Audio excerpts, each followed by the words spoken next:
So involving is the most crucial exogenous and endogenous factor in English dictionary, where the teeth to tail will be involved. You may have doubts, sir, we don't have any tail. Yes, you do have the tail. Do you know that? You do have the tail, but it has become vestigial. As for Charles Darwin in 1859, The Origin of Species, he has written a very lengthy description about the human being. So after a period of nearly 4.6 billion years, after a period of continuous 4.6 billion years, the protista to human being, a very length evolution has been taken place. So which is the first life on the earth is protista. Protista is the first life on the earth. Which is the ultimate living being? Homo sapiens sapiens. That's it. Human being. That's it. So it has taken nearly 4.6 billion years for the evolution. 1 billion is equal to 100 years. So 4.6 billion years ago, 100 crore years. That means 400 crore years before, 460 crore years before, the first life has been formed. That is known as protista. In Latin, prot means the first. Isto means life. That's it. It's a Latin word. So like that, the protista to human being, 4.6 billion, Azoic, Archaeozoic, Paleozoic, Mesozoic, Cenozoic. These are the eras. Like what? The spiritual Dashavasaras. Like spiritual Dashavatar. The first one is Matsyavatara, Kurmavatara, Varahavatara, Narasimhavatara. Just like that, the same. Science and spirituality travel parallelly. Science and we cannot avoid science. We cannot avoid spirituality. What is science? Science is a Latin word. It means to know. That's it. Simple English is to know. To know. Science. Scientia. Science is the recording, augmentation and rational correlation of those elements of our experience which are actually or potentially common to all persons. This is the lengthiest definition for science. Simple definition is to know. Simple. Ledu English lo చెప్పాలంటే it is the recording, augmentation of rational correlation of those elements of our experience which are actually or potentially common to all persons. So that is the definition of science. So science and spirituality both travel. Then you are asking some question? How is smart governance complement good governance? Smart governance, good governance. It is not a replacement, it is a complement. That's it. So it means smart. What is smart? Different expansions. Smart is an acronym. There are 5 types of English words. Already I told you. What are they? Synonym? Please. Synonym,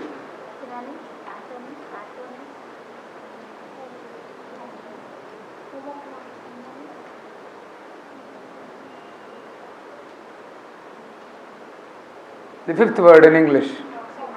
Oxymoron. కల్లో కూడా తట్టి లేపిన చెప్పగలగాలి. That's memory. That's it. నిద్రలేని రాత్రులు గడపాలి. అకుంఠిత దీక్ష, అవిరళ కృషి, అవిశ్రాంత శ్రమ పోరాడాలి. That is devotion. అర్థమైందా? అట్లా వచ్చేయాలి. మ్యాజిక్ బుల్లెట్స్ లాగా రావాలి. AK-47 నుంచి కొడితే ఎట్లా పోతుంది బుల్లెట్స్? అట్లా ఉండాలి. లాంగ్వేజ్ స్టైల్ వస్తుందా రావాలి, వచ్చి తీరాలి అంతే. ఈ ప్రపంచంలో ఏది ఇంపాసిబుల్ అనేది ఉండదు. స్మార్ట్ అంటే simple, moral,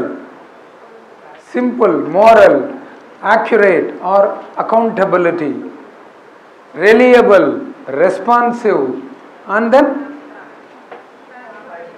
transfer, or specific, memorable, appropriate, responsive, transfer.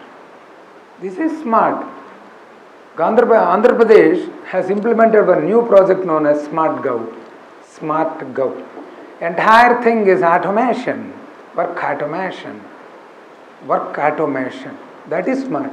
Simple answer is work automation. There are different levels of hierarchical positions as far as Tottenham is concerned. Who is Tottenham? Who is Tottenham? He has written a book known as District Office Manual. He is the pioneer of the administrative work machinery. Administrative work machinery.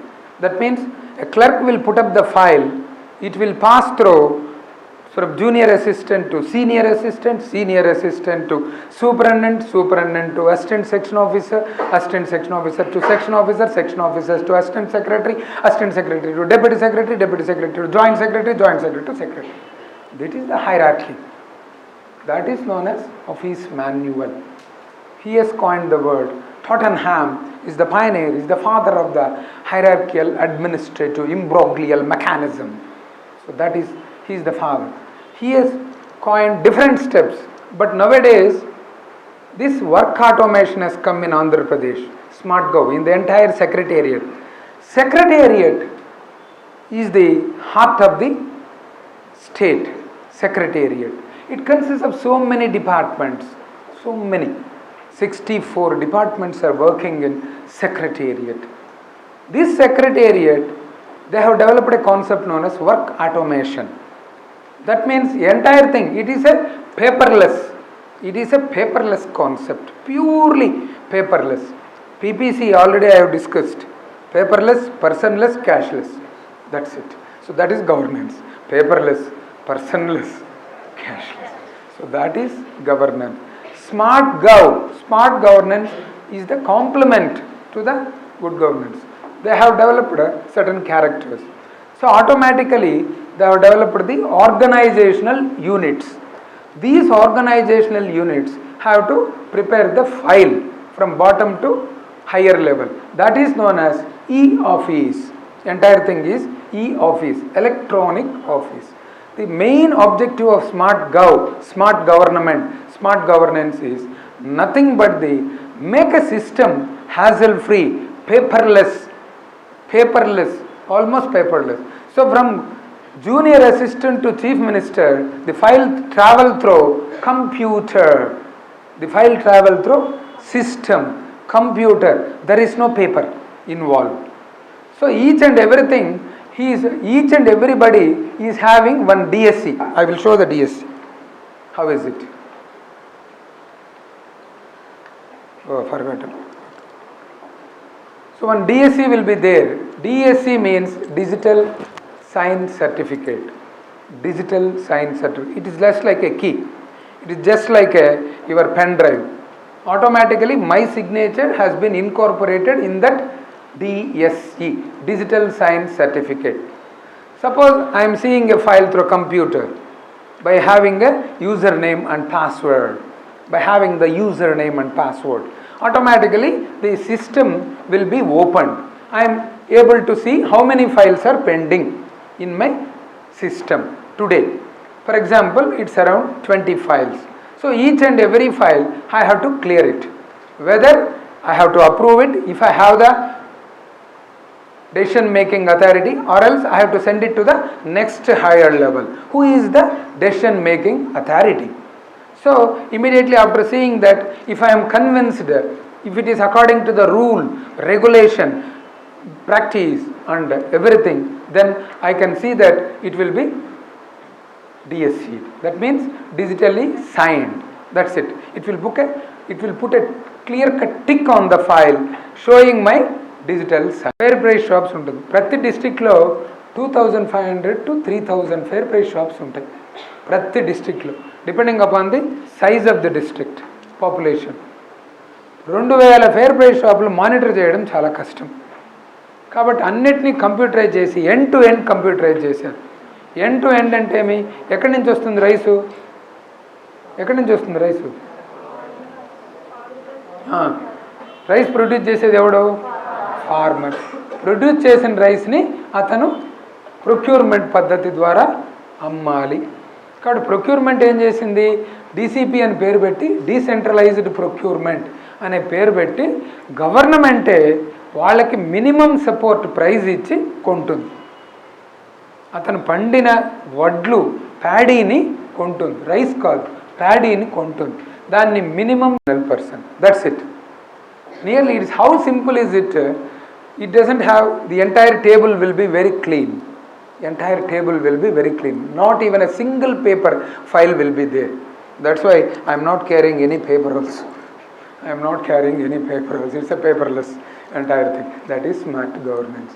It is a complement to the good governance. That means responsibility is there, transparency. That we can see the administrator sitting at the top level. He can see how many files are pending with this guy, this officer. How many files he is clearing, how many files he is making query to send back the file, how many he is parking means what, temporarily putting aside, how many files he is parking, how many files are pending, how many he has cleared.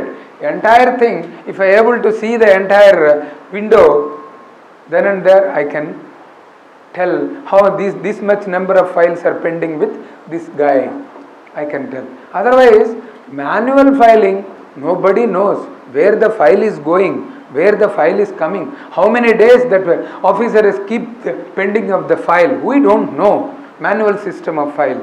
That's why this is a work automation.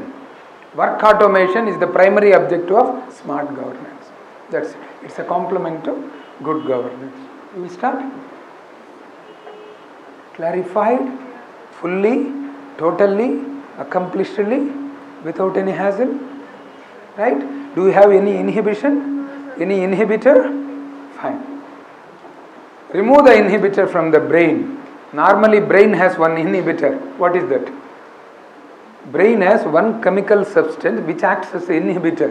It inhibits everything. It blocks, it hinders, it hampers. What is that chemical substance? Acetylcholine. Acetylcholine, ACH, is the chemical substance which acts as a inhibitor. అందు గురించే coffee ఎక్కువ తాగకూడదు అంటారు. Coffee has inhibitor, caffeine acts as a inhibitor. It inhibits, తగ్గించేస్తుంది speed అంతా. మనకు అనిపిస్తుంది తాత్కాలికంగా ఆనందం కాఫీ తాగినప్పుడు, అంతే. That's it. ఏదో వేడిగా తాగుతామనే ఫీలింగ్ తప్పితే ఇంకేం లేదు, అంతే, ఇంకేం లేదు. ఫుడ్, కాఫీ, టీ ఇవన్నీ ఫీలింగే, ఇంకేం లేదు. అందరూ అనుకుంటారు చాలా వీక్ అయిపోయినాడు, వాడేం ఫుడ్ తినలేదు, ఇంత తింటే కానీ మనకు శక్తి రాదు. అవన్నీ బోగస్. Forget about it. నేను చెప్తున్నాను నా ఎక్స్పీరియన్స్. 6 టాబ్లెట్స్తో 2 months బతికాను నేను, with 4 liters of water, with soup. That's it. That's my diet. మనిషి అనుకుంటే సాధించలేనిది ఏది ఉండదు. ట్రై చేసి చూసాను. 6 tablets. 1 is a protein component, 2nd one is a carbohydrate, 3rd one is a vitamin, 4th one is mineral, 5th one is a calcium, 6th one is iron. Finish. 50 సంవత్సరాల ముందు జరగబోయేది నేను ఇప్పుడే చేసి చూపించాను. 50 years తర్వాత జరగబోయేది ఇదే. మీ మరి ఫుడ్ ఉండదు. రాకెట్లో పోయేవాడికి ఇంత ఫుడ్ తీసుకుపోతారు క్యారియర్ పెట్టుకొని.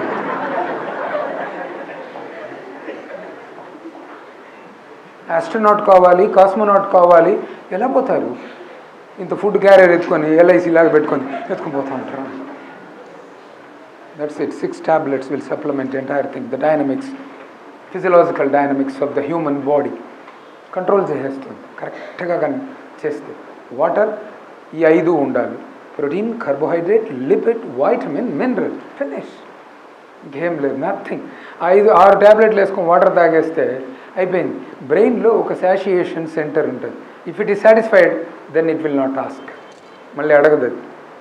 స్టమక్లో ఏమైనా వచ్చి ఫుడ్ పడిందా అని అడగదు. సాటిస్ఫాక్షన్ సెంటర్ అంటాం. అది సాటిస్ఫై అయితే ఫుడ్డే అవసరం లేదు, ఏది అవసరం లేదు. అన్నీ మిథ్య. We are living in hallucination, illusion, not realization. అంతే. ఎప్పుడో ప్రవేశపెట్టాడు ఈ ఫుడ్ అవన్నీ. కూడా కొన్ని రోజులు పోతే అవన్నీ ఉండవు. After 50 years, you cannot eat any food. You will not eat also. Okay, అవసరం లేదు. ఎందుకు? ప్రోటీన్ ఎంత కావాలి, ఒక డేకి ఎన్ని గ్రామ్స్ తీసుకుంటే సరిపోతుంది, కార్బోహైడ్రేట్ ఎన్ని, ఫ్యాట్ అంతే. ఇంత అన్నం తినాల్సిన అవసరం ఏముంది? 6 ట్యాబ్లెట్స్లో అంతా ఉంటుంది. That is known as diet, nutritious diet. 6 components ఉండాలి అంతే. దానిపైన ఏది ఉన్నా వేస్ట్, అది దానివల్ల ఉపయోగమే లేదు. That's it. సో 50 ఇయర్స్ తర్వాత మనం ఏం జరగాలో కూడా మనమే ఊహించుకోవచ్చు. మన బాడీని అలా ట్యూనప్ చేయొచ్చు, పెద్ద కష్టమేం కాదు. అంటే ఎంటైర్ థింగ్ ఎలా ఉంటుంది అంటే, brain is a wonderful organelle which is created by God. Cartilaginous టిష్యూతోనే ఏర్పాటు చేశాడు. దాంట్లో సెంటర్స్ పెట్టేశాడు. Speech centre, vision centre, smell centre, association centre, entire thing. దేవుడి కంటే మించిన సైంటిస్ట్ ఈ భూప్రపంచంలో ఎవరు లేడు. అంతే, అంత బ్యూటిఫుల్ డిజైనింగ్ ఉంది హ్యూమన్ బాడీ. అంత బ్యూటిఫుల్గా ఇంతవరకు ఏది రాలేదు.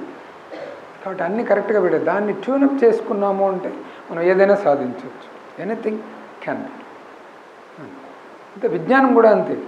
The person having deep convolutions in corpus callosum, he will become the highly memory oriented person. వాడికంటే మించిన సూపర్ కంప్యూటరే లేదు, అవసరం లేదు. లెక్కలు కూడా చెప్పేస్తారు కొంతమంది బ్రహ్మాండంగా. ఎక్కడి నుంచి వచ్చింది ఆ super computing technology? Brain corpus కెలోజంలో అంత డీప్ కన్వల్యూషన్స్ ఉంటాయి అటువంటి హ్యూమన్ బీయింగ్. ఎవరికైతే డీప్ కన్వల్యూషన్స్ ఉంటాయో కార్పస్ కెలోజంలో, which is the seat of intelligence and memory, seat of intelligence and memory, corpus callosum in the brain. దాంట్లో డీప్ కన్వల్యూషన్ ఏకసంతాగ్రహం ఏరైనా చెప్పేస్తాడు. ద్వాదశ జ్యోతిర్లింగాలు అడిగినప్పుడు సౌరాష్ట్ర దేశే సోమనాథం చ శ్రీశైలం మల్లికార్జున ఉజ్జయిని మహాకాళేశ్వరం ఓంకారం అమరేశ్వరం ప్రాజ్వల్యం వైద్యనాథం డాకిన్యం భీమశంకరం సేతు బందేతు రామేశం నాగేశం దారుకానని వారణాసిం తు విశ్వేశం త్రయంబకం గౌతమిదటి హిమాలయం తు కేదారం కృష్ణేశం చ శివాలయం ఏతాని జ్యోతిర్లింగాన్ని సాయం ప్రాతపటంగా సప్తజన్మకృతం పాపం స్మరేణేన వినశ్యతి. బుల్లెట్స్. అది విజ్ఞానం, అది విజ్ఞానం. అలా ఉండాలి బ్రెయిన్, షార్ప్గా ఉండాలి, అంతే, స్ట్రైకింగ్ ఉండాలి. మామూలుగా రాదు, సాధనతో సమకూరు విద్య. బాగా సాధన కావాలి. That's it. పోదమ్మా.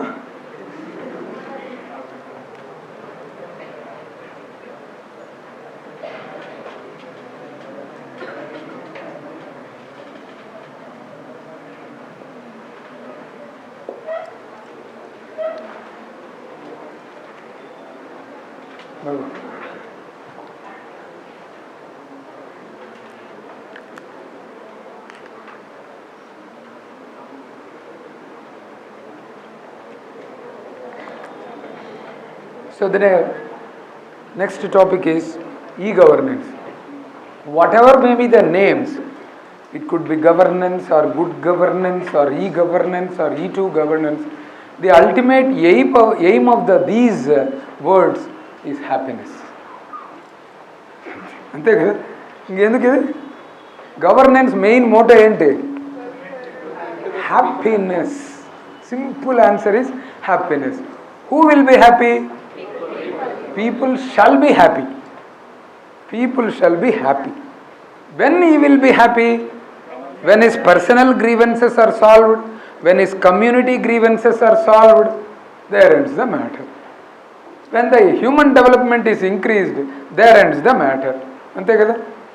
Which is the happiest country in the world? Finland, followed by Denmark. ఈ డెన్మార్క్ మామూలు దేశం కాదు, ఇది చాలా మటుకు ఫస్ట్ ప్లేస్లో ఉంటుంది, చాలా మటుకు. డెన్మార్క్, స్వీడన్, ఐస్లాండ్, నార్వే, ఇవన్నీ, సింగపూర్, దెన్ ఫిన్లాండ్, ఇవన్నీ చెప్తున్నాను. This is the most happiest country in the world. బాగా డేంజరస్ కంట్రీస్ ఉంది. Which is the most dangerous country? Sudan.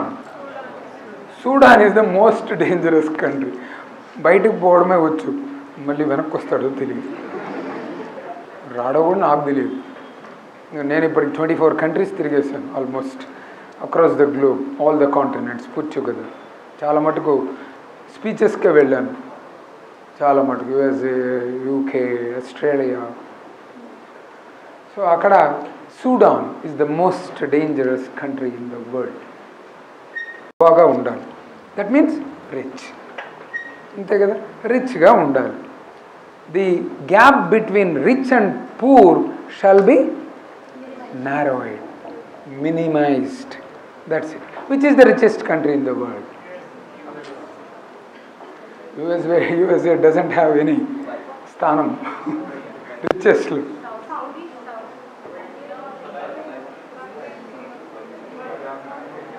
Luxembourg is the richest country in the world.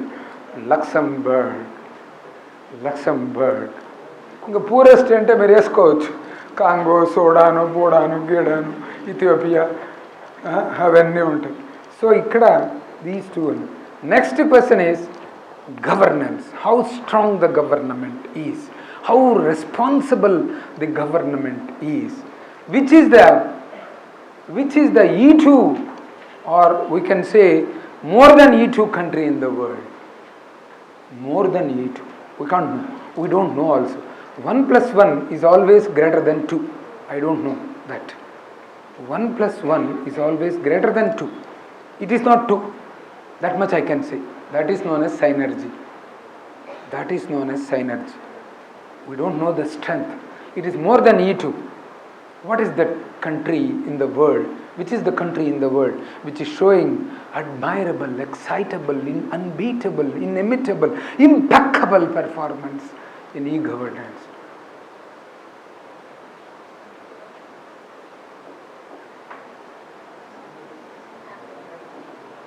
Estonia is the country which is the excellent electronic governance country in the world. Excellent electronic governance country in the world. E2, fantastic country. The area is around 28,000 square miles. The population is 13 lakh only. 13 lakh. That's all. They are looking for e-residence. It is a beautiful concept. Nowhere in the world the country is looking for e-residence. E-residence means what? Electronic residence. They are inviting the people to come here, settle down in our house, settle down here. Access to all the benefits, access to the governance. Come on guys, come on. They are welcoming the world. ఎవరిన పిలుస్తారు ఇండియాకి? ఇక్కడ competition హెవీగా ఉంది, ఎవ్వరు పిలవరు, వాళ్ళు పిలుస్తారు Estonia. Because 99% of services are totally online. 99%. ఏ కంట్రీ లేదు అంత percentage e-governance country. 99% of the services are totally automatic, online, e-law, e-justice, e-ID, i-voting, what not, everything except marriage, divorce. దానికి లేదు, 1% అది MD, మ్యారేజ్ అండ్ డైవర్స్. మీకు అన్నీ ఉంది. Marriage divorce కావాలంటే ఆన్లైన్లో పెడితే రాదు, అదొకటి. So 99% of the services. Estonia is the 99% E2 governance country where all services are totally automated. All services are automated. It is a European country. One side it is having Denmark, another side it's a small country which has been formed after 1991. Soviet Russia. It's a very small country. Estonia. It's a very small country. That's why most of the people, they pronounce it as Estonia. Like that. It is very hard. It's very hard in e-governance. It's very hard, fantastic achievement they have made. They have shown wonderful, tangible, visible results to the world. Wonderful results they have shown. Even 6 months we can get the visa also. 6 months we can get the visa to visit that country. It's a European country surrounded by Denmark, Norway and other small countries. Very small country, only 1.3 million population. They are looking for 10 million population. 10 million population. 1 million is equal to 10 lakhs. 1 crore population ku try chestunnaru. That's it. 1 million to 1 crore. Then, which is the first country who has developed this e-governance? Which is the first country? Okay. You have shown that E2 is the highest governance, that Estonia. And then which is the first country who have developed the e-governance? That means they have tried their level best to touch, but they could not succeed also, but that's there. Stafford is the scientist. Stafford is the scientist who has coined this word in Chile, Chile. Chile is the first country where they have tried their level best in e-governance. Chile is the country. Then, what is e-governance? E-governance ranking, e-governance. What is e-governance? That means the actions, the products of the government, which can be automated, or implemented through ICT. The products of the government which can be automated or functions are carried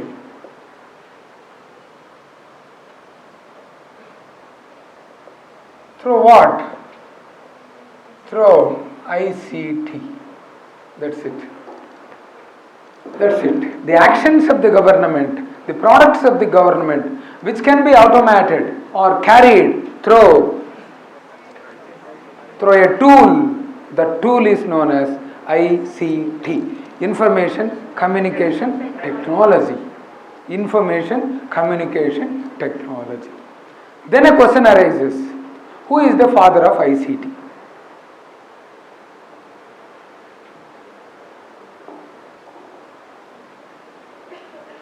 Who is the father of ICT? Information Communication Technology.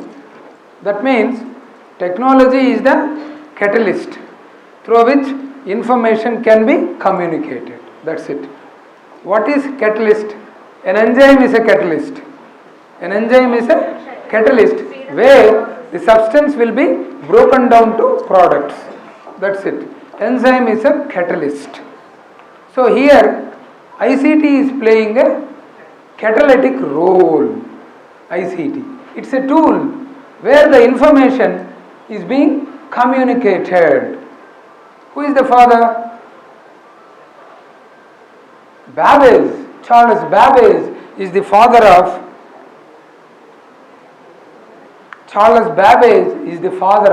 ICT. He is the discoverer of computer. Charles Babbage is the discoverer of computer. From there, different inventions have come. Scientists, most of the scientists in 17th century, 18th century, they have innovated, they have invented, they have illustrated, they have investigated so many things to the society. Graham Bell is a discoverer of phone only. He is not internet connected. Phone is not internet. Whatever, I am not talking about the information. I am talking about the information communication technology through different nets, internet, ethernet, intranet, like that. Information communication technology cannot be implemented without online. So telephone can be done, but only information can be passed. I am talking about information communication technology, e-governance. That means the products of the government has to be assessed, has to information communication technology.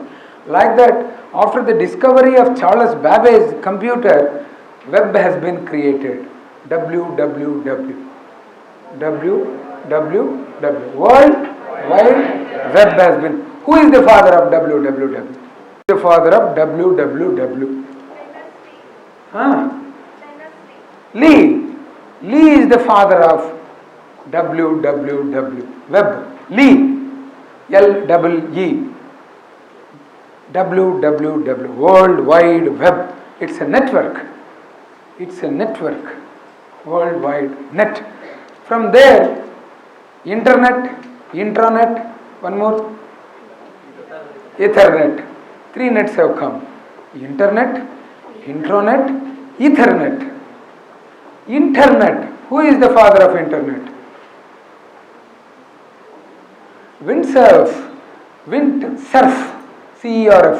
He is the father of internet. Internet. From one place to another place. It's almost a wireless. It's almost a wireless. It's almost a wireless. Internet. So Windsurf is the father of internet. Then they have coined one more thing. They have coined the father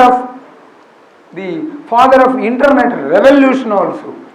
The father of internet revolution also. Then Ethernet has come. Ethernet. What is Ethernet? Ethernet is nothing but a system of large number of computers.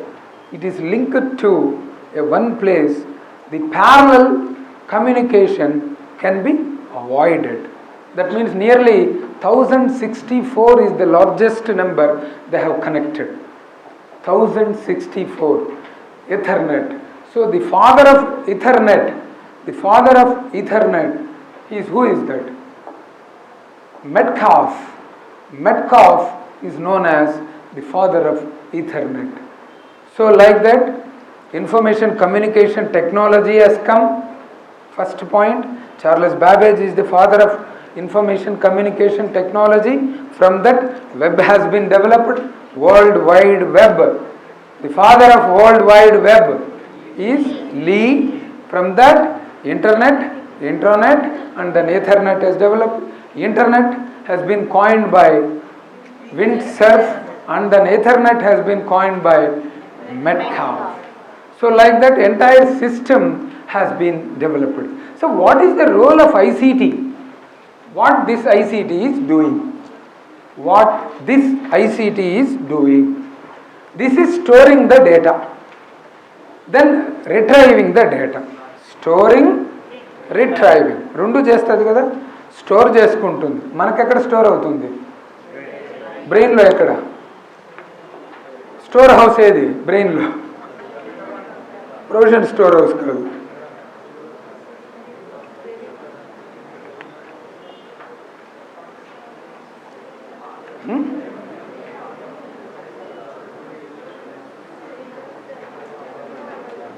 ఇంతకుముందే చెప్పాను, corpus callosum is the store house, is the seat of intelligence and memory. Corpus callosum అనేది store house of memory. అంటే అక్కడ store అయింది, మళ్ళీ retrieve ఇది కూడా చేస్తుంది. Information communication technology. So it is storing, it helps in storing and retrieving the data also. The very first primary objective of ICT is storing and retrieving the data. Data కావాలి, data లేకపోతే ఎలా? ఏదైనా సరే, అరిథమెటికల్ data, ఏ data అయినా ఒకటి మనం పెట్టుకోవాలి అంటే ఐసీటీ కావాల్సింది, లేకపోతే ఉపయోగపడుతుందా? కొంచెం పెరిగింది అనుకోండి, వాల్యూమ్ పెరిగింది డేటాకి, ఇంత పెద్దది ఎలా స్టోర్ కావాలి? ఎలా స్టోర్ అవుతుంది? కాదు కదా. ఇప్పుడు మీరేనుకోండి, 2 2 4 గుర్తుపెట్టుకుంటారు, small data. 3 3 9 small data.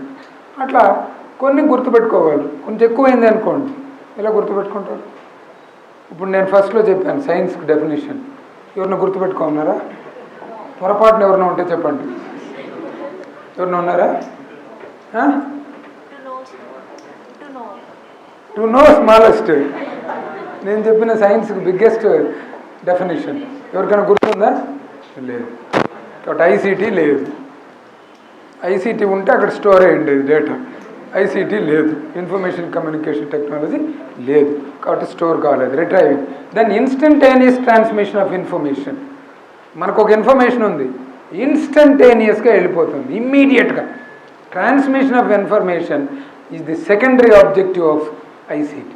Transmission of information, ఇన్ఫర్మేషన్ని ట్రాన్స్మిట్ చేస్తుంది ఇమ్మీడియట్గా. ఇప్పుడు మనం ఎస్ఎంఎస్ పంపుతాము, ఇంతకుముందు వాట్సాప్ అన్నాం. వాట్సాప్ ఒకసారి క్లిక్ చేసామనుకోండి, ఎంత ఫాస్ట్గా వెళ్ళిపోతుంది. ఇప్పుడైతే 5 మందికే ఉంది, ఇప్పుడు ఇంతకుముందు అయితే 500 మందికి పోయేది. అంత ఫాస్ట్గా వెళ్ళిపోయేది వాట్సాప్ నుంచి, అంతే కదా. So that is instantaneous transmission of information. Then improve the efficiency levels. దానివల్ల ఏమైంది? ఎఫిషియన్సీ పెరిగింది, సిస్టంలో ఎఫిషియన్సీ పెరిగింది ఈ గవర్నెన్స్. అంతేగాని ఎప్పుడో ఏదో ఒకటి చేస్తాము అని చెప్పేది కాదు. ఇన్స్టంటేనియస్గా అక్కడికక్కడే అనౌన్స్ చేసి అక్కడ చేరిపోతుంది. ఎగ్జాంపుల్, ఒక అకౌంట్ ఉంది, ఒక అతనికి సబ్సిడీ రావాలి. ఈజ్ ఏ పూర్ పర్సన్, అతనికి పంటంతా నష్టం పోయినాడు, కాబట్టి అతనికి సబ్సిడీ రావాలి. ఏం చేస్తాము? నా దగ్గర ఉంది అమౌంట్, నేను సెంట్రల్ గవర్నమెంట్ నుంచి అతనికి పోవాలి, కానీ మధ్యలో చాలా ఉన్నాయి స్టెప్స్. అవన్నీ దాటుకొని నేనేం చేస్తాను? అతని బ్యాంక్ అకౌంట్ తీసుకొని డైరెక్ట్గా నా అమౌంట్ని అక్కడికి ట్రాన్స్ఫర్ చేస్తాను. NEFT, RTGS, finish. That's it. Improve the efficiency level. And taking decisions expeditiously and judiciously. అది చాలా ఇంపార్టెంట్. డెసిషన్స్ ఎలా ఉండాలి అంటే జుడిషియస్గా ఉండాలి. డెసిషన్స్ క్విక్సోటిక్గా ఉండకూడదు. What is mean by quixotic? Quixotic decision అంటాం. Quixotic, QUIXOTIC, quixotic actions, quixotic decisions అంటే ఒక రకంగా పిచ్చిగా అంతే. క్విక్సోటిక్ అంటే పిచ్చిగా పిచ్చివాడి చేతికి రాయిస్తాము, అది ఎడిపోతుందో. టార్గెట్ ఉండదు ఆ రాయికి, ఉంటుందా టార్గెట్? ఉండదు. మన చేతికి రాయిస్తే కరెక్ట్గా టార్గెట్ పెట్టుకుంటాం, ఎంత దూరం వేస్తాము. పిచ్చివాడు చేస్తే రాయి వేస్తుంది, ఎవరిని కొడతాడో తెలియదు. Quixotic. So decisions judicious and expeditious, and increasing the transparency. ట్రాన్స్పరెంట్గా జరుగుతుంది, ఏం యాక్షన్ తీసుకున్నా ట్రాన్స్పరెంట్. చూసేయచ్చు డాష్ బోర్డులో.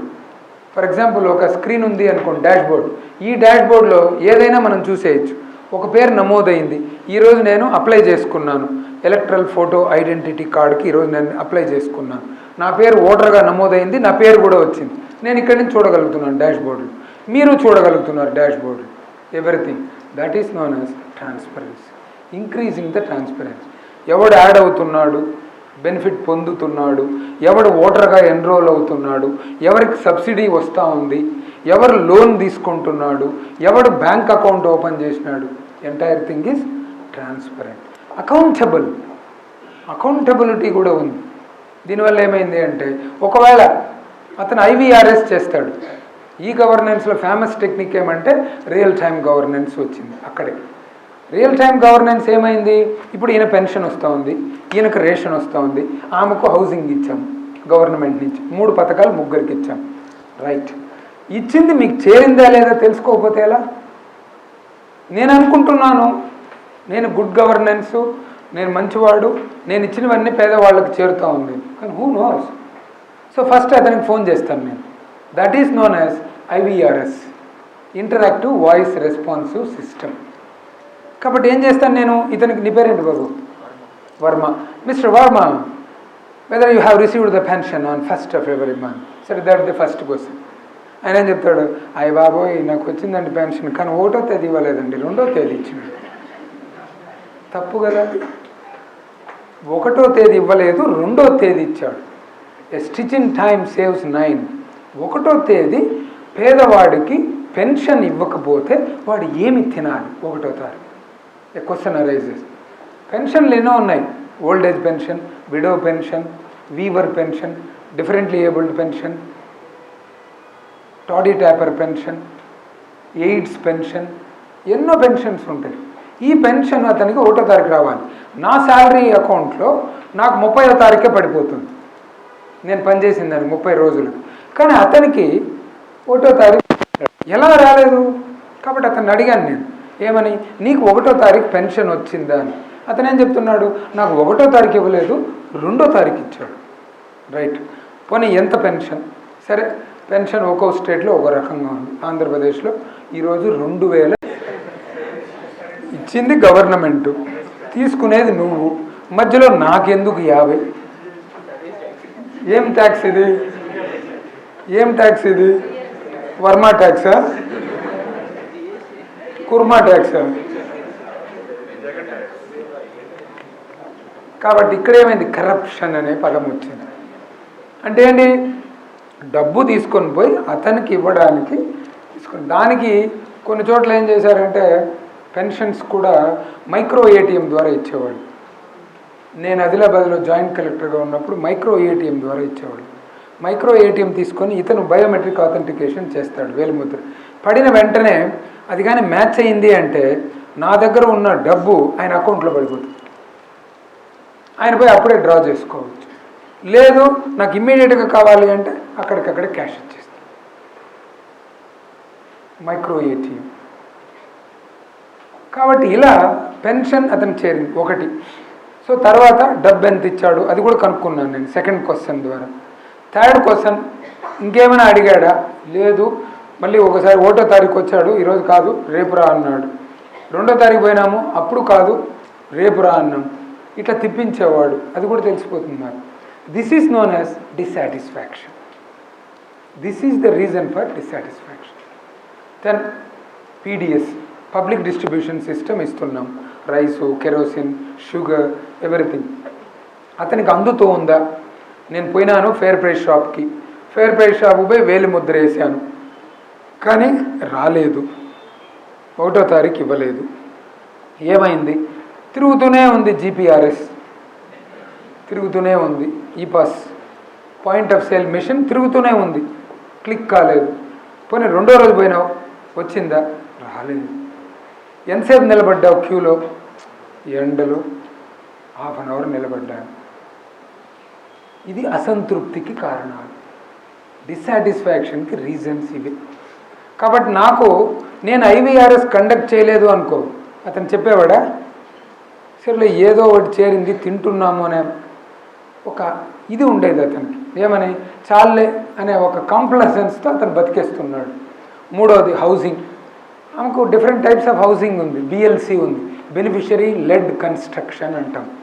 అంటే ఎక్కడ సైట్ ఉంటే అక్కడే ఇల్లు కడితే బిఎల్సి అంటాం. ఏహెచ్పి, అఫోర్డబుల్ హౌసింగ్ ప్రోగ్రామ్ అంటాం. అంటే అపార్ట్మెంట్ లాగా కట్టేయడం, ఫ్లాట్స్, అపార్ట్మెంట్ లాగా ఫ్లాట్స్ కట్టేయడం అఫోర్డబుల్ హౌసింగ్ ప్రోగ్రామ్. అది ఇందిరా ఆవాస్ యోజన, అటల్ ఆవాస్ యోజన, ఇవన్నీ ఉన్నాయి, డిఫరెంట్ స్కీమ్స్ అన్నమాట. ఆ స్కీమ్లో ఆమెకు డబ్బు వచ్చిందా లేదా, కట్టుకున్నా కూడా డబ్బులు ఇవ్వకుండా ఏమైనా ఏడిపిస్తున్నారా అని అడిగాను. ఏ సమయం అంటుంది, అవును సార్ వర్క్ ఇన్స్పెక్టర్ నన్ను ఏడిపించాడు, డబ్బు ఇవ్వలేదు, నా అకౌంట్లో వేయలేదు, నేను కంప్లీట్ చేసినాను, వచ్చి కావాలంటే చూసుకోండి. అంతే కదా. This is known as accountability. Accountability మామూలుగా నేను ఇచ్చే సైలెంట్ అయిపోతే తెలుస్తుందా? తెలియదు. అందుగురించే రియల్ టైం గవర్నెన్స్కి వెళ్తుంది గవర్నమెంట్. రియల్ టైం గవర్నెన్స్లో పరిష్కార వేదికలో ఇవన్నీ బయటపడతాయి. ప్రతి సమస్యకు పరిష్కారం కావాలి. Every problem has to B resolved fully, totally, completely. Otherwise it leads to dissatisfaction, and that is accountable. Then increase it, that means increase the government services, or reach the government services shall be geographically, demographically. So that is the main objective of ICT. Geographically, demographically. Geographical అంటే ప్రాంతం. ఇక్కడేముంది, Hyderabad, next Rangareddy, Medak, అటుపోతే Karimnagar, Nizamabad, Adilabad. That is geographic. Demographically పర్సన్కు కూడా చేరాలి. అది reach of the geographical, demographic. So these are the objectives of information communication technology. ఏవేవి చెప్పండి చూద్దాం.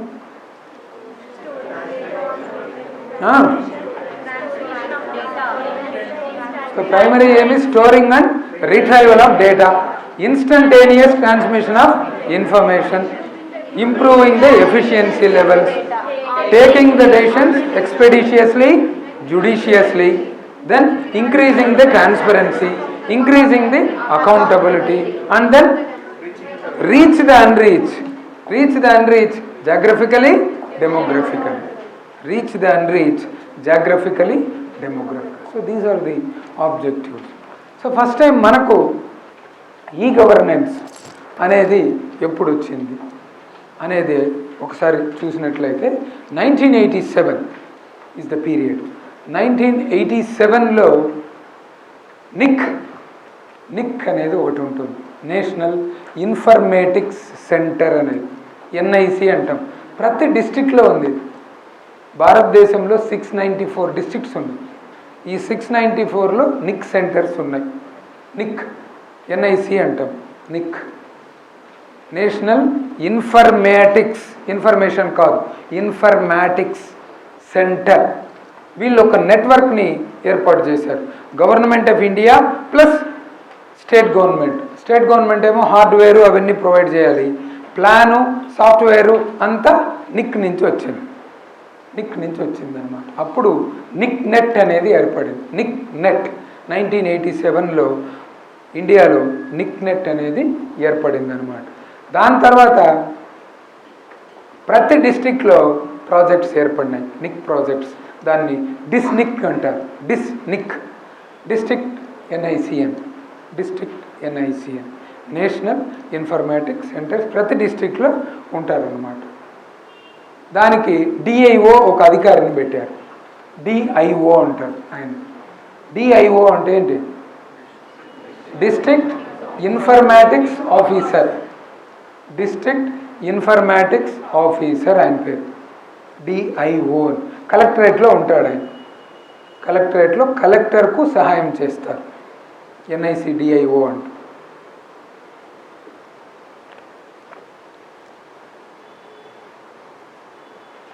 సో అట్లా వచ్చింది. ఈ గవర్నెన్స్లో డిఫరెంట్ టైప్స్ వచ్చినాయి అన్నమాట. ఈ గవర్నెన్స్ అసలు ఈ గవర్నెన్స్ ఎలా ట్రావెల్ చేస్తుంది, ఎన్ని టైప్స్ వచ్చాయి ఈ గవర్నెన్స్లో, సెంట్రల్ గవర్నమెంట్ ఇనిషియేటివ్స్ ఏవి, స్టేట్ గవర్నమెంట్ ఇనిషియేటివ్స్ ఏవి, ఇంటగ్రేటెడ్గా రెండు కలిపి చేసినవి ఏవేవి, ఇనిషియేటివ్స్ ఏవేవి వచ్చాయి, మిషన్ మోడ్ ప్రాజెక్ట్స్ అంటే ఏంటి అనేది ఈ గవర్నెన్స్లో importance. Then advantages of e governance ఏంటి, డిసడ్వాంటేజెస్ ఆఫ్ ఈ గవర్నెన్స్ ఏంటి, ఇది మనం నేర్చుకోవాల్సింది. ఒక ఎస్సే రాయమన్నారు అంటే ఈ గవర్నెన్స్ మీద ఇన్ని రాయాలి. సో ఫస్ట్ టైప్స్లో ఏంటి? Government is common. ఇంతకుముందే మనం ఒకసారి మాట్లాడాం, I think so, in the very first class to have discuss something about the 4 types of governances. One is the G2C, G2G, G2B, G2E. 4 types. First one is G2C.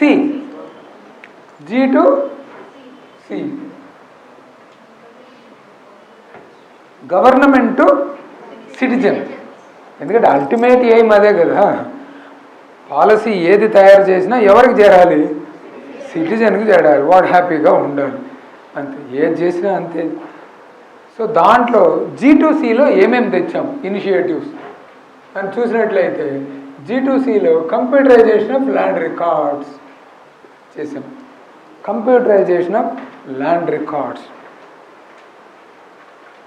First ఇది అనమాట. Central government national land records management programme, NLRMP అని పేరు పెట్టి computerisation of land records అని చేశారు.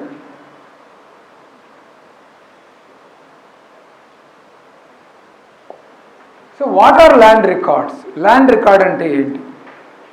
What is meant by land record?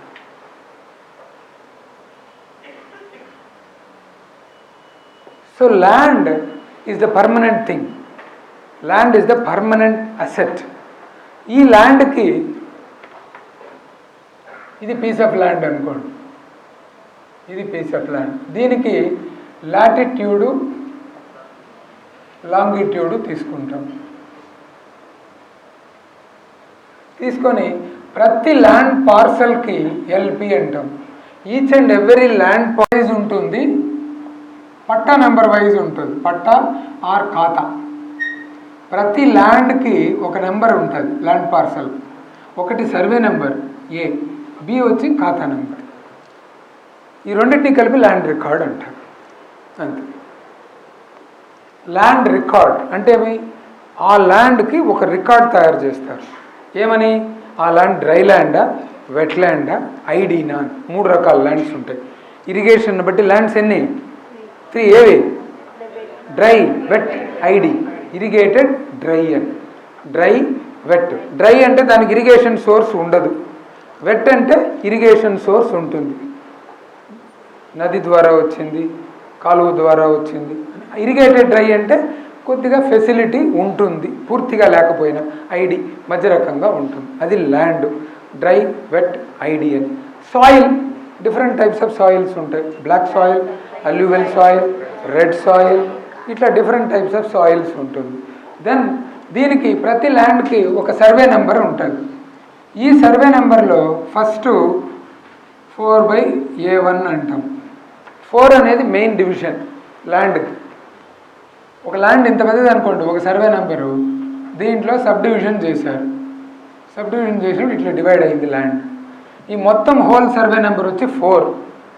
4కి ఏం చేస్తాము? దీనికి 4/1 అని ఇస్తాము, దీనికి 4/2 అని ఇస్తాము, దీనికి 4/3 అని ఇస్తాము. This is sub division. 1 is division, second 1 is sub division. It is known as survey number. ఇది ఎలా వచ్చింది ఈ నెంబర్? సర్వే చేయడం వల్ల వచ్చింది. సర్వే చేయడం వల్ల వచ్చింది. కెడస్ట్రల్ సర్వే చేసేవాళ్ళు, కెడస్ట్రల్ సర్వే. ఆ కెడస్ట్రల్ సర్వే చేసేవాళ్ళు ఆ చేసినప్పుడు భూమిని అంతా కొలిచేవాళ్ళు. భూమిని అంతా కొలిచి డివిజన్స్, సబ్ డివిజన్స్ చేసేవాళ్ళు అనమాట. ఆ సర్వే నెంబర్ వారీగా, సర్వే నెంబర్ వైజ్ ఉండే రిజిస్టర్ని ఏమంటాము? ల్యాండ్ రికార్డ్ని. సర్వే నెంబర్ వైజ్ ఉండే ల్యాండ్ రికార్డ్ని ఏమంటాము? తెలంగాణలో అయితే పహానీ అంటాం, పహానీ. ఆంధ్రాలో అయితే అడంగల్ అంటాం, adangal. This is known as village account number 3. Village account number 3. Village accounts 9 మొత్తం. విలేజ్ లెవెల్లో ల్యాండ్ రికార్డ్స్ 9 రకాలుగా ఉంటాయి. విఆర్ఓ మెయింటైన్ చేస్తాడు village level. VRO, village revenue officer, VRO, అతను మెయింటైన్ చేస్తారు. సర్వే నెంబర్ వారీగా ఉంటుంది. దెన్ ప్రతి ల్యాండ్ పార్సల్కి ఖాతా నెంబర్ ఒకటి ఇస్తాం. ఖాతా నెంబర్ ఇది 3, ఇది 8, ఇది 9, అట్లా ఆ విలేజ్లో ఉండే అన్ని ల్యాండ్ పార్సల్స్కి ఖాతా నెంబర్స్ ఇస్తాం. ఖాతా వైజ్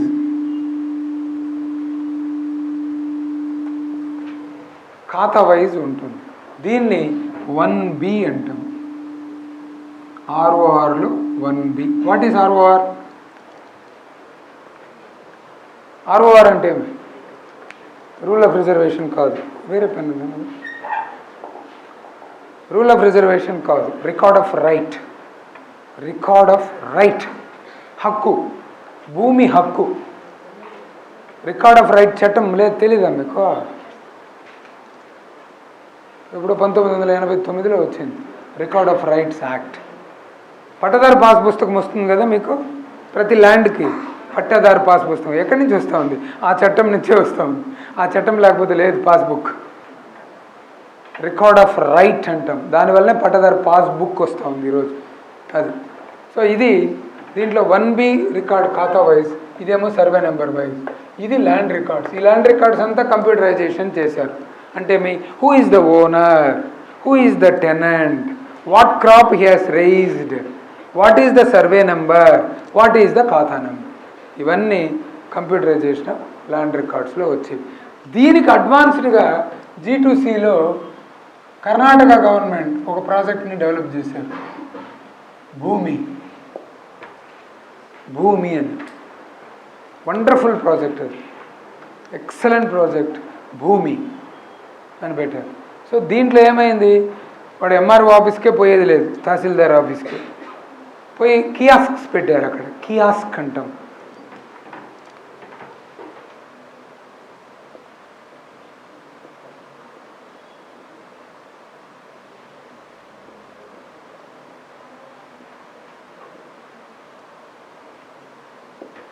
కియాస్క్ అంటే వాట్ ఈస్ కియాస్క్? కియాస్క్ అంటే ఎన్ అవుట్లెట్, ఎ కౌంటర్. ఇప్పుడు మనం ఎయిర్పోర్ట్కి పోతాం, ఎయిర్పోర్ట్కి పోతే అక్కడ వాటర్ ఉంటుంది, వాటర్ కూల్ డ్రింక్స్ అన్నీ ఉంటాయి, ఫ్రిడ్జ్ లాగా పెట్టేసి ఉంటారు. అక్కడ డబ్బులు వేస్తే వస్తుంది బాటిల్, అది కియాస్క్ అంతే, ఇంకేం లేదు. An outlet for service, an outlet for service, that is known as kiosk. కర్ణాటకలో ఏం చేశారు, 177 కియాస్కులు పెట్టారు. 177 అన్ని డిస్ట్రిక్ట్స్లో కలిపి 177 కియాస్క్స్ పెట్టి 2 crore ల్యాండ్ రికార్డ్స్ ఇచ్చారు. ఒకటి కాదు, రెండు కాదు, ఎన్ని? 2 crores ల్యాండ్ రికార్డ్స్ ఇచ్చారు. ఎంతమందికి? 70 lakh ఫార్మర్స్. 70 lakh ఫార్మర్స్కి భూమి ప్రాజెక్ట్ వల్ల కర్ణాటకలో it's a beautiful innovation in Karnataka. Bhoomi project land records have been delivered to 2 crore, 70 lakh farmers. 2 crore land records have been delivered to 70 lakh farmers through 177 kiosks, outlets, certificate outlet kiosk. అట్లా చేశారు. Then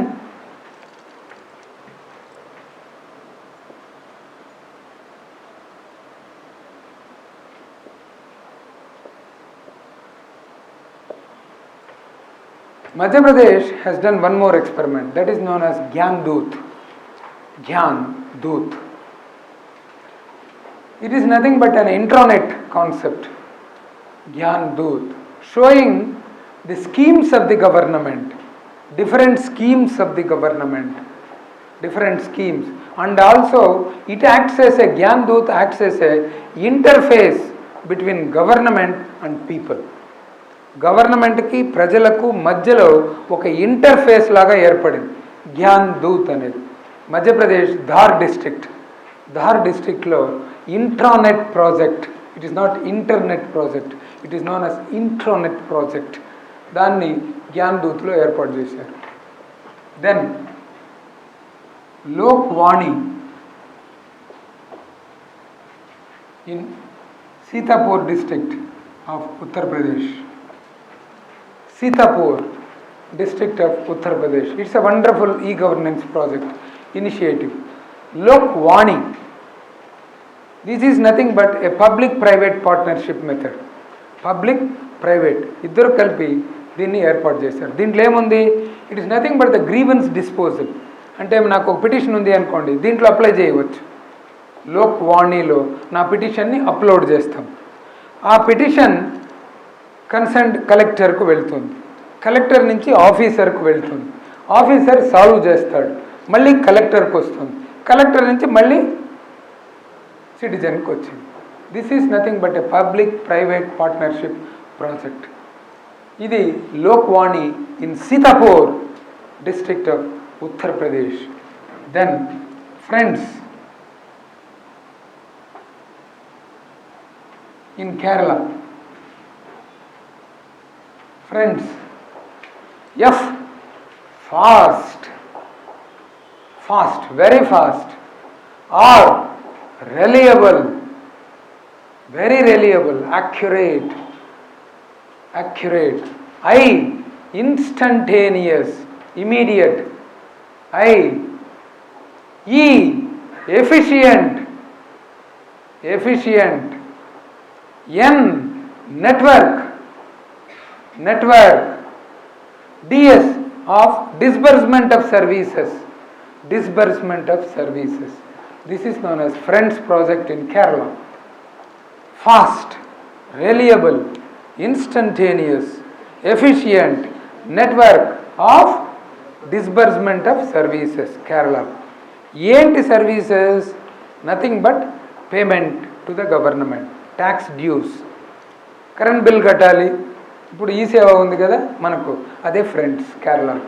current bill పై ఆ కౌంటర్లో కట్టేస్తున్నాం. Phone bill కట్టాలి, ఎక్కడో telephone ఆఫీస్కి పోవాల్సిన అవసరం లేదు, ఇది కరెంట్ ఆఫీస్కి పోవాల్సిన అవసరం. It is a front end model. Front ఎండ్లో ఒక కౌంటర్ ఉంటుంది, అక్కడ కట్టేవన్నీ వాళ్ళకి వెళ్ళిపోతాయి అన్నమాట. That's it.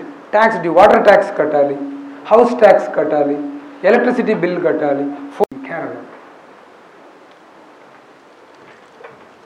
దెన్ ఈ మిత్ర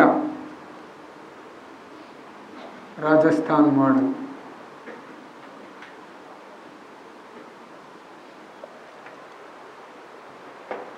ఈ మిత్ర ఎలక్ట్రానిక్ మిత్ర. మిత్ర means friend. Friend that is means user friendly. User friendly. దీంట్లో ఏముంది? All types of centrally sponsored schemes, CSS, centrally sponsored schemes అంటే గవర్నమెంట్ ఆఫ్ ఇండియా స్కీమ్స్ ఏవేవైతే ఉన్నాయో అవన్నీ.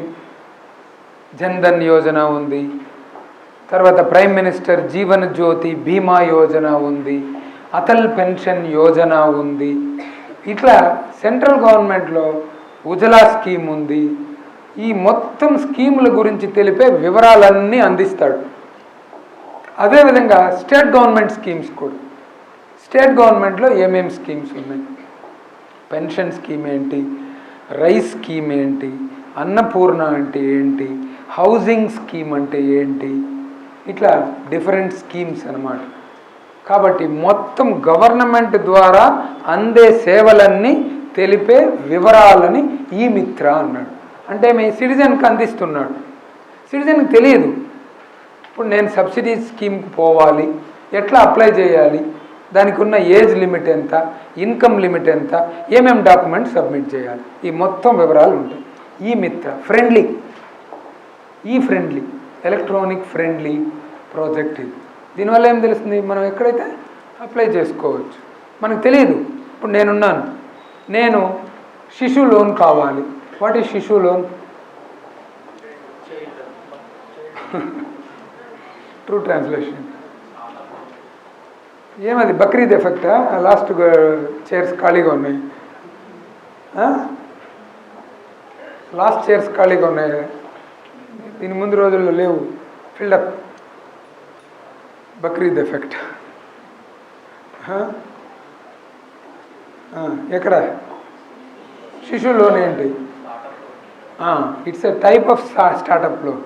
ముద్రా లోన్ని శిశువులో. ముద్ర 3 types ఆఫ్ లోన్స్: శిశు, కిషోర్, తరుణ్. శిశు అంటే 50,000 రూపాయల వరకు లోన్ వచ్చేతే దాన్ని శిశు అంటారు. 50,000 నుంచి 5 లక్షలకు వస్తే దాన్ని కిషోర్ అంటారు. 5 లక్షల నుంచి 10 లక్షల రూపాయల లోన్ వస్తే దాన్ని తరుణ్ అని అంటారు. ఈ మూడింటిని కలిపి ముద్ర అంటారు. ముద్ర అంటే ఏమి?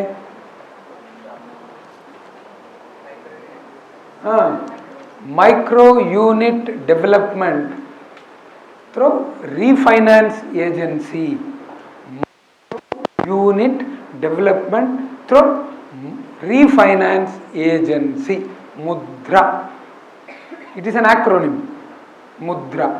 కాబట్టి ఆ శిశు లోన్ గురించి, కిషోర్ లోన్ గురించి, తరుణ్ లోన్ గురించి నాకున్న ఎలిజిబిలిటీ చెప్పేది మిత్రాలో ఉందన్నమాట. అది రాజస్థాన్ ఎక్స్పెరిమెంట్. దెన్ ఈ సేవ, ఇది ఆంధ్రప్రదేశ్ కంబైన్డ్లో వచ్చింది. ఈ సేవ పుట్టినరోజు ఏంటి? మా పుట్టినరోజే మాకు తెలుసు సార్, ఇంక ఈ సేవ పుట్టినరోజు అక్కడ నేను తెలుసుకోవాలి. ఈ సేవ పుట్టినరోజు ఏంటి? ఎలా ఇమారైతే మీరు? ఈ సేవ birthday November 4th. November 4th ఈ సేవ ఆంధ్రప్రదేశ్లో వచ్చింది. అర్థమైందా? కాబట్టి ఎలక్ట్రానిక్ సేవ. ఎలక్ట్రానిక్ సేవ అంటే మీ దీంట్లో ఫస్ట్ 63 రకాల సర్వీసులు పెట్టారు. 63. నాకు ఒక క్యాస్ట్ సర్టిఫికేట్ కావాలనుకో, ఈ సేవలో పోయి అప్లై చేసుకోవచ్చు. నాకు ఇన్కమ్ సర్టిఫికేట్ కావాలనుకో, ఈ సేవలో అప్లై చేసుకోవచ్చు. నాకు ఒక నేటివిటీ సర్టిఫికేట్ కావాలనుకో, అప్లై చేయవచ్చు. అదేవిధంగా నేను ఒక రెన్యువల్ చేసుకోవాలనుకో, లైసెన్స్ రెన్యువల్, కలెక్టరేట్లో నా ఆర్మ్స్ ఉంది, నాకు వెపన్ ఉంది, ఆ వెపన్ రెన్యువల్ కావాలి, ఆర్మ్ లైసెన్స్ రెన్యువల్ కావాలి, సినిమా థియేటర్ లైసెన్స్ రెన్యువల్ కావాలి, తర్వాత ఇంకా ఏ లైసెన్స్ అయినా, food grain licence or cracker licence, all types of services. ఇప్పుడు పోలీసు వాళ్ళకు కూడా మీ సేవలో వచ్చేసింది. ఎఫ్ఐఆర్ కావాలంటే కూడా మీ సేవలో కూడా అప్లై చేసుకుంటున్నారు. బందోబస్తు ప్రొవైడ్ చేయాలంటే కూడా మీ సేవలోనే అప్లై చేసుకోవచ్చు. బందోబస్తు కావాలి, క్రాకర్ లైసెన్స్ కావాలి దీపావళికి, దాన్ని మీ సేవలో పెట్టుకోవచ్చు. ఇట్లా మొత్తం 63 రకాల లైసెన్సులు, సర్వీసెస్ ఈ సేవలో వచ్చింది. ఆంధ్రప్రదేశ్ మోడల్ దాంట్లో క్రోర్స్ రీచ్ అయిపోయింది. Category A service, category B service అని. కేటగిరీ ఏ అంటే ఏమి? What is category A in ఈ సేవ?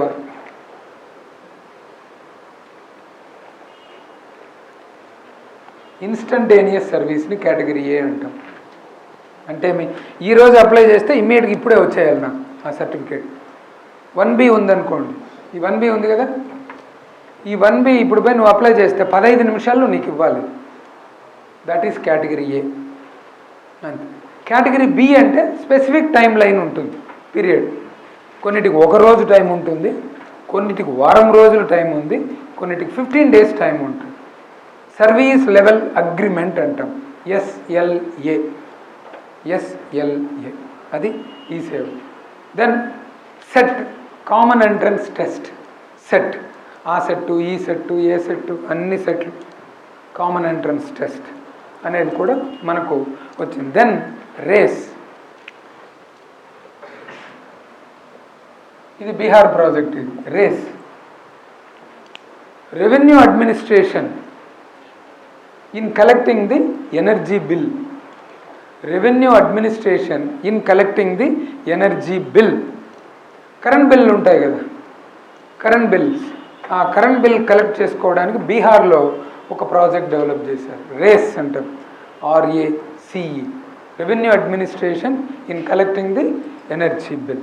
So that's known as RACE. So this is nothing but G2C mechanisms. Then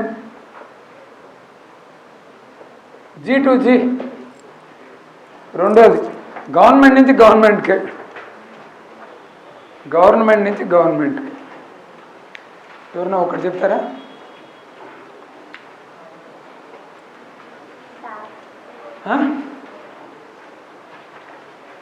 ఇంతకుముందే చెప్పాను, అప్పుడే మర్చిపోయాను.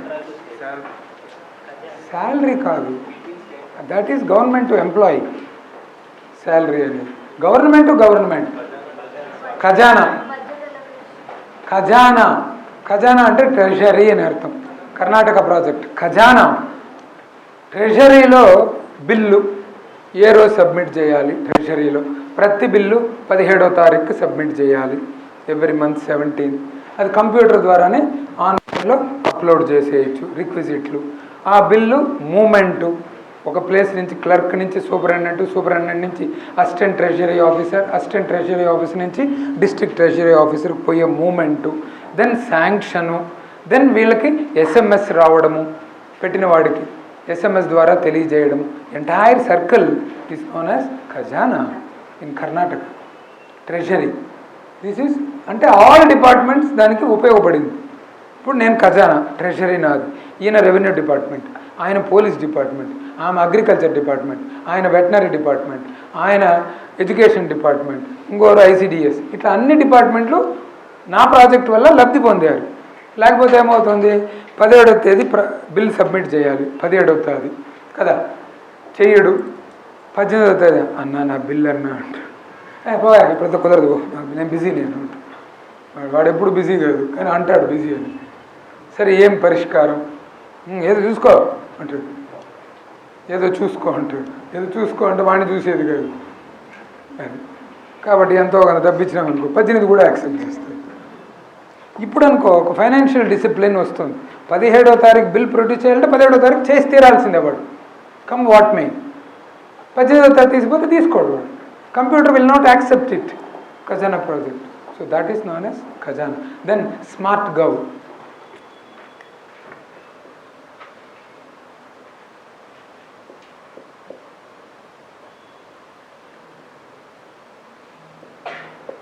Smart gov. ఇది ఆల్ డిపార్ట్మెంట్స్, సెక్రటేరియట్లో ఆల్ డిపార్ట్మెంట్స్ వర్క్ ఆటోమేషన్. వాళ్ళకున్న వర్క్ ఏంటి, నెంబర్ 1, నెంబర్ 2, నెంబర్ 3 అన్నీ automation.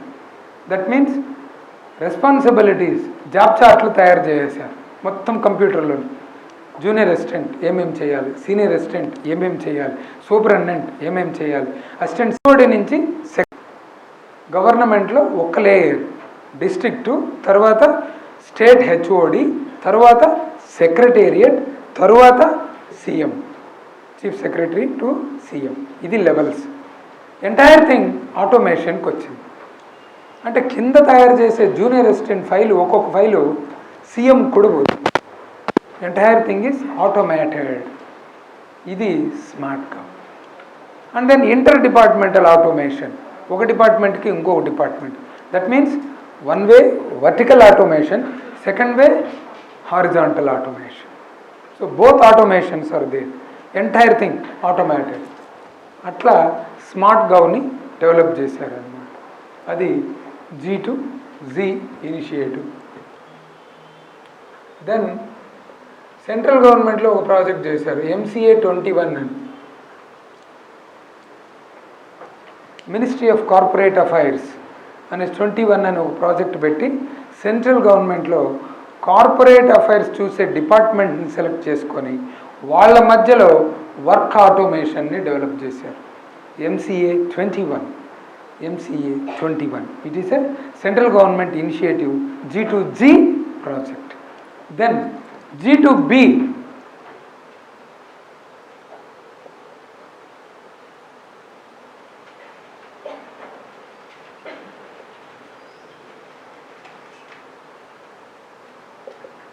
Business. Government to business. Government to business first experiment is e-procurement. Gujarat and Andhra Pradesh have developed this model. E-procurement, electronic procurement. అంటే ఒక ప్లాట్ఫామ్లో పెట్టేసి మాకు ఇవన్నీ కావాలి, that's it. This is nothing but expression of interest, EOI అంటూ expression of interest పెట్టి ఒక ప్లాట్ఫామ్ డెవలప్ చేస్తాను. నాకు ఈ టెండర్ ఈ రేటుకి మీరు నాకు సప్లై చేయాలి అనేదంటే వాళ్ళు ఎక్కడి నుంచి అయినా ఆన్లైన్లో నుంచి తీసుకోవచ్చు. కాకపోతే రిజిస్టర్డ్ పర్సన్సే ఉండాలి ఈ ప్రొక్యూర్మెంట్లో, అన్రిజిస్టర్డ్గా పోకూడదు. రిజిస్టర్డ్ పర్సన్స్ వాళ్ళకు ఒక నెంబర్ ఉంటుంది, ఈ ప్రొక్యూర్మెంట్ నెంబర్. ఆ నెంబర్ కాంట్రాక్ట్ ఎవరైతే సప్లై చేస్తాడో ఆ కాంట్రాక్టర్కి, ఆ సప్లయర్కి ఒక నెంబర్ ఇస్తాడు, రిజిస్ట్రేషన్ నెంబర్. ఆ నెంబర్తోనే అప్లోడ్ కావాలి ఈ ప్రొక్యూర్మెంట్. అంతకుముందు అయితే ఏంటి, ఒక పెద్ద డబ్బా పెడతారు, ఆ డబ్బా పెట్టి దాంట్లో తెచ్చి వేయాలి, మాన్యువల్గా అన్నీ ఫిలప్ చేసి అవన్నీ తీసుకొని చేయాలి. దాంట్లో ఏం చేయాలి, టెండర్ ఫామ్ ఉంటుంది, సంతకం ఉండాలి, DD డిమాండ్ డ్రాఫ్ట్ ఉండాలి, దాంతోపాటు ఇన్కమ్ ట్యాక్స్ రిటర్న్స్ ఉండాలి, ఎక్స్పీరియన్స్ సర్టిఫికేట్ ఉండాలి, ఇవన్నీ ఉండాలి. వాడికి నచ్చలేదనుకో వాడు ఒకటి తీసేస్తాడు, ఒక సర్టిఫికేట్ తీసేస్తాడు. నచ్చలేకపోతే వీడికి కాలేదనుకో ఒక సర్టిఫికేట్ తీసేస్తాడు. రేపు స్క్రూటినీ జరుగుతుంది, టెక్నికల్ బిడ్ ఎవాల్యుయేషన్ అంటాం. టెక్నికల్ బిడ్ ఎవాల్యుయేషన్ అప్పుడు దాన్ని వెయిట్ తీసేసి ఉంటుంది కాబట్టి వీడి ఎలిజిబుల్ అనేస్తాం. ఇప్పుడు అవన్నీ ఏం లేవు. ఈ procurement platform entire thing cut spick and span models, that's it. Spick and span అయిపోయింది ఈ ప్రొక్యూర్మెంట్.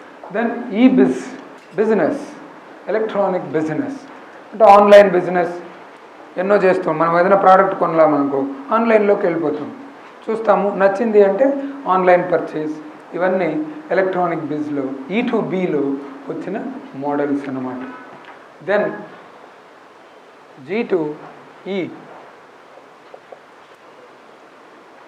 Government employee.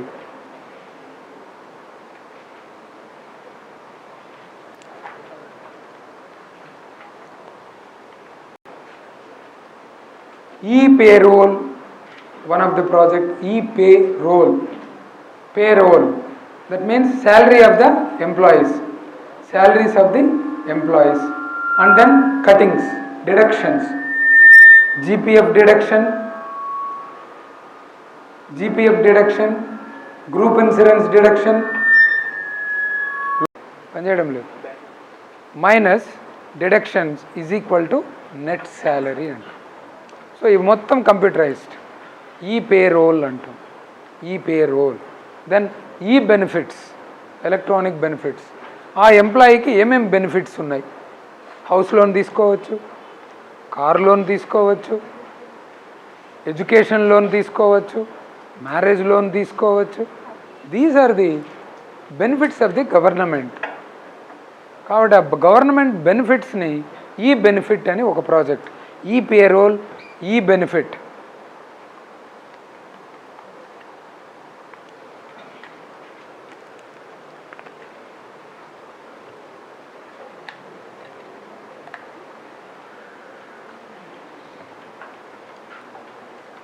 ఈ పే రోల్, ఈ బెనిఫిట్, దెన్ ఈ transfer, electronic transfer.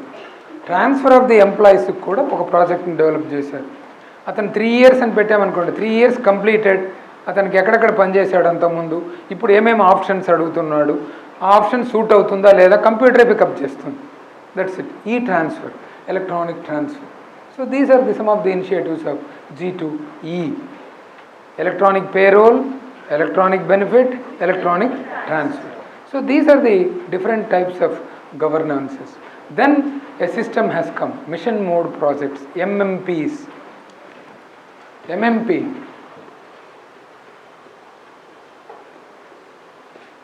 mission mode.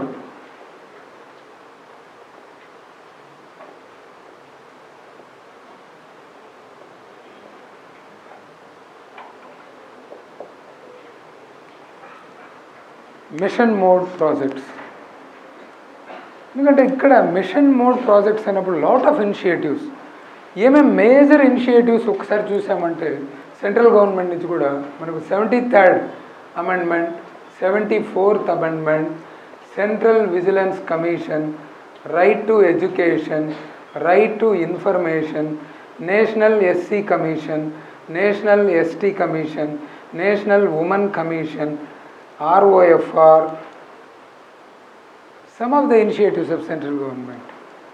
73rd amendment, 74th amendment. The participation of local bodies, reservation and participation of local bodies, panchayats, mandal parishads. Then 74th amendment, urban local bodies.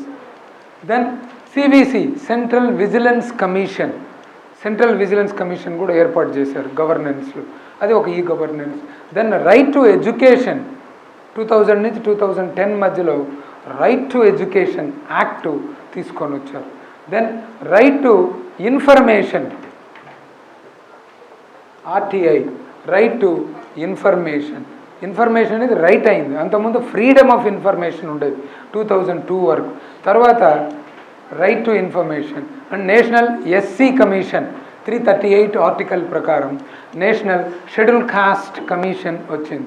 Next scheduled tribe commission 338A ప్రకారం scheduled tribe commission వచ్చింది.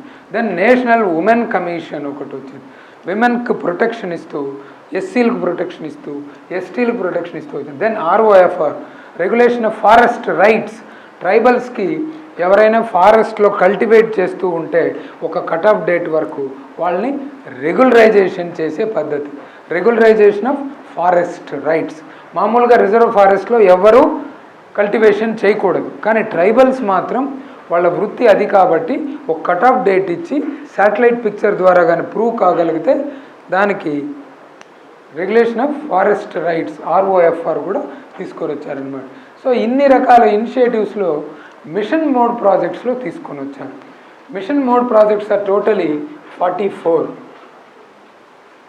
44 mission mode projects ఉన్నాయి దీంట్లో.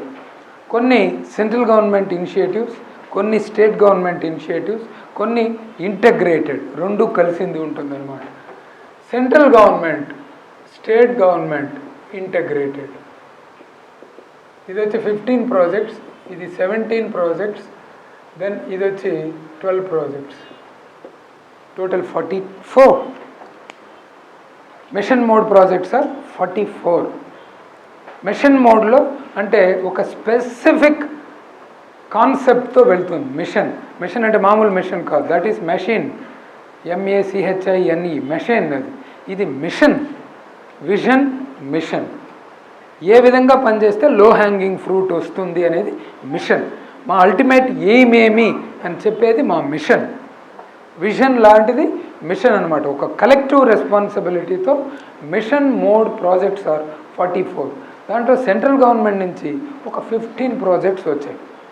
15 projects. దాంట్లో ఈ office ఇంతకుముందే discuss చేశాం. ఈ office main ఉద్దేశము paperless, totally making the office paperless. ఒక్క పేపర్ కూడా ఉండకూడదు. Entire thing has to be properly computerized and it has to be properly signed digitally. That is known as digital sign certificate. With the help of DSC, all files will be cleared without any paper. That is known as e-office, electronic office. అందరికీ ఉండాలి digital sign certificate.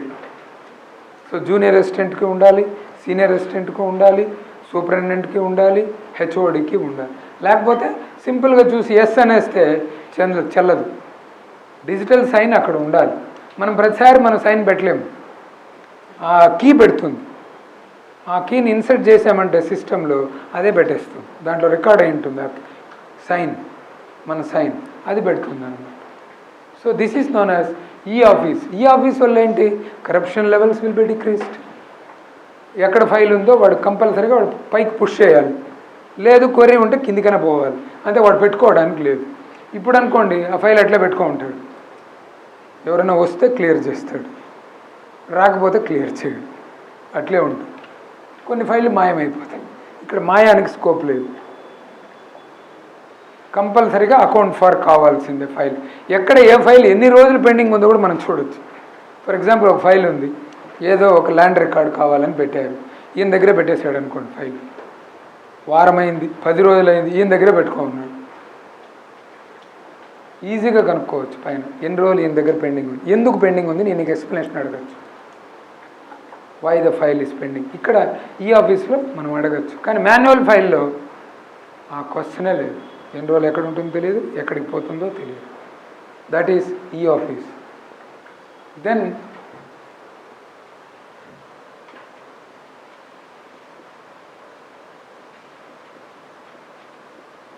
IVFRT, immigration visa foreign registration tracking system. IVFRT immigration.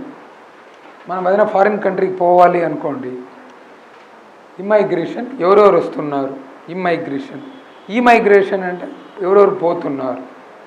కాబట్టి ఆ immigration మొత్తం ఇప్పుడు computerised. మనం foreign కంట్రీకి పోవాలి అంటే మిషన్.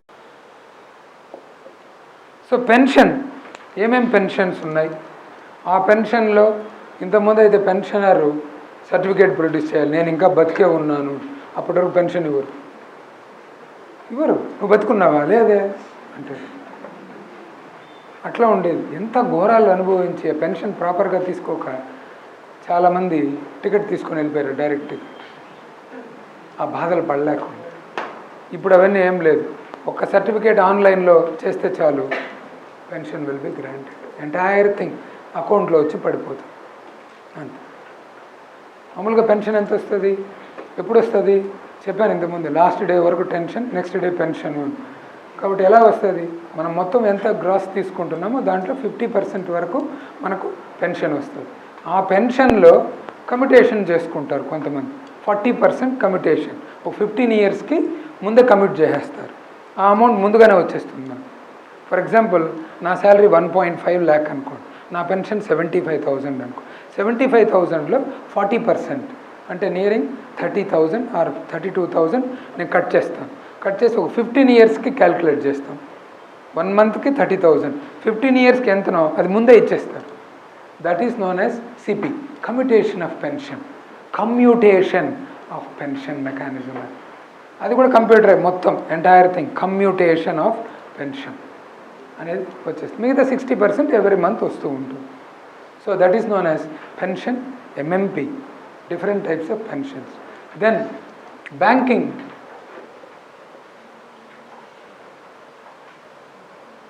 ఎంఎంపీ.